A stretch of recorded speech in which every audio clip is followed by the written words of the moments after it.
Hi friends, welcome to my channel. ఈ రోజు మనం మాట్లాడుకోబోతున్న టాపిక్ చండీశ్వరుడు గురించి. అసలు ఈ చండీశ్వరుడు ఎవరు, ఎక్కడి నుంచి వచ్చాడు అనే విషయం మనం తెలుసుకుందాం. సో ఇక వివరాల్లోకి వెళ్తే, ఒకానొకప్పుడు చిదంబర క్షేత్రంలో యచ్చదత్తనుడు అనబడే ఒక బ్రాహ్మణుడు ఉండేవాడు. ఆయనకు విచార శర్మ అనబడే మరొక కొడుకు ఉన్నాడు. ఆ కొడుకు వేదం చాలా బాగా నేర్చుకున్నాడు. ఆయన వేదంను చాలా చక్కగా ఎలాంటి స్వర ఎలాంటి స్వరం స్వర తప్పిదం లేకుండా చదివేవాడు. గోవులను ఎప్పుడూ దేవతలుగా భావించేవాడు. ఒకరోజు ఆవులను కాసే ఒక ఆయన ఒక ఆవును కొడుతూ తీసుకువస్తున్నాడు. అది చూసిన ఆ పిల్లవాడు మనసు చాలా బాధపడి, నేనే రేపటి నుండి ఈ ఆవులను మేపుతాను అని ఆ పెద్ద ఆయనతో అన్నాడు. అప్పుడు ఆయన సరే అని చెప్పి వెళ్ళిపోయాడు. బ్రాహ్మణుడు బ్రహ్మచారి, వేదం చదువుకున్నవాడు ఆవులను కాపాడితే మంచిదే కదా అని ఊళ్ళో ఉన్న వాళ్ళందరూ ఆవుల వెనకాల ఈ పిల్లవాడిని పంపించారు. ఈ పిల్లవాడు వేద మంత్రములను చదువుతూ వాటిని స్పృశించి వాటిని జాగ్రత్తగా కాపాడుతుండేవాడు. వేదంలో కొన్ని పన్నాలకు కొన్ని శక్తులుంటాయి. ఆవుల్ని రక్షించడానికి ఆ పన్నాలను చదువుతూ వాటిని కాపాడేవాడు. ఆవులు సంతోషించి ఆ పిల్లవాడు కూర్చున్న చోటికి వచ్చి అతడు మంచినీళ్లు తాగడానికి ఒక కుండ తెచ్చుకుంటే ఆ కుండలో పాలు విడిచిపెట్టేస్తుండేవి.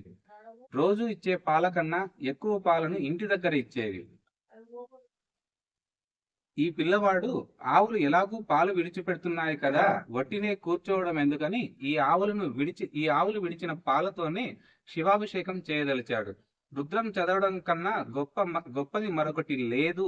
అందుకే లోకమునందు సన్యసించిన వారు కూడా రుద్రాధ్యాయం చదవాలని నియమం. రుద్రాధ్యాయం అంత గొప్పది. అది చదివితే పాపములు పటాపంచలైపోతాయి. అటువంటి రుద్రం చదువుతూ ఇసుకతో శివలింగం కట్టి ఈ పాలను తీసి రుద్రాధ్యాయంతో అభిషేకం చేస్తూ ఉండేవాడు.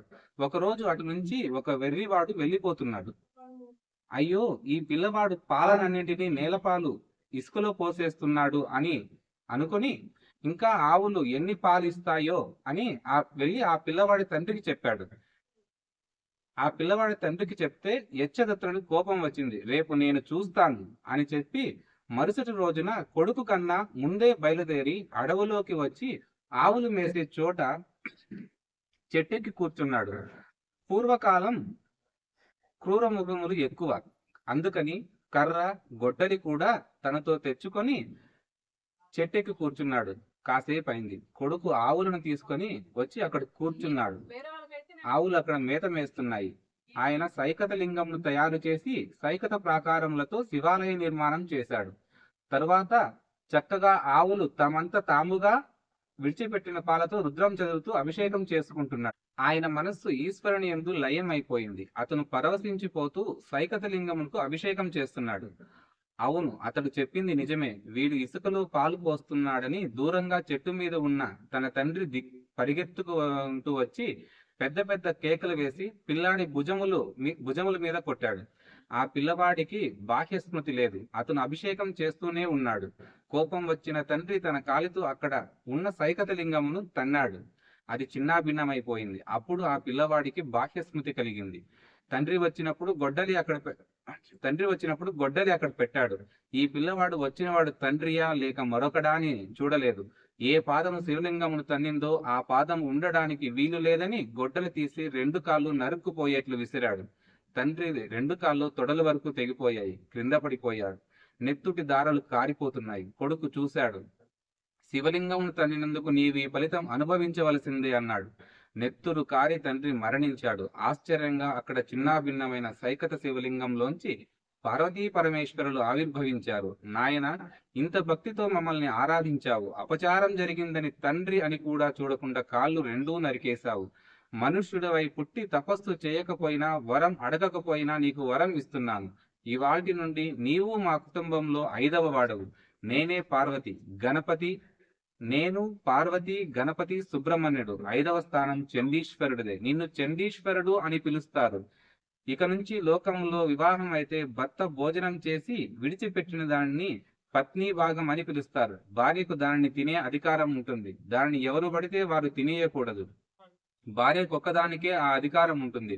అది పత్ని భాగం. కానీ శంకరుడు ఎంత అనుగ్రహం చేశాడో చూడండి.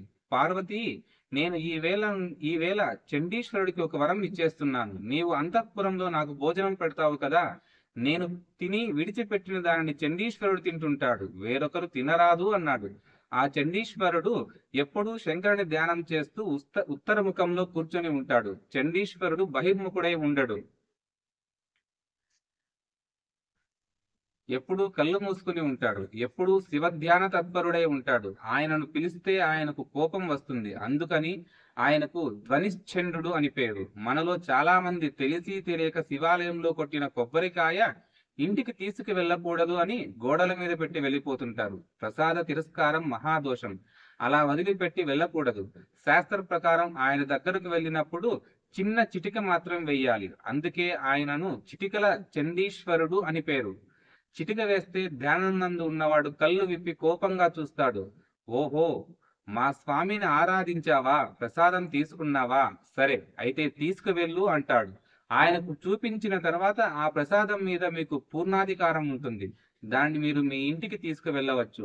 లోపల శివుడికి ఒక ముక్క ఉండిపోయింది, అది చండీశ్వరునికి వెళ్ళిపోతుంది. మీకు ఇచ్చినది ప్రసాద రూపము.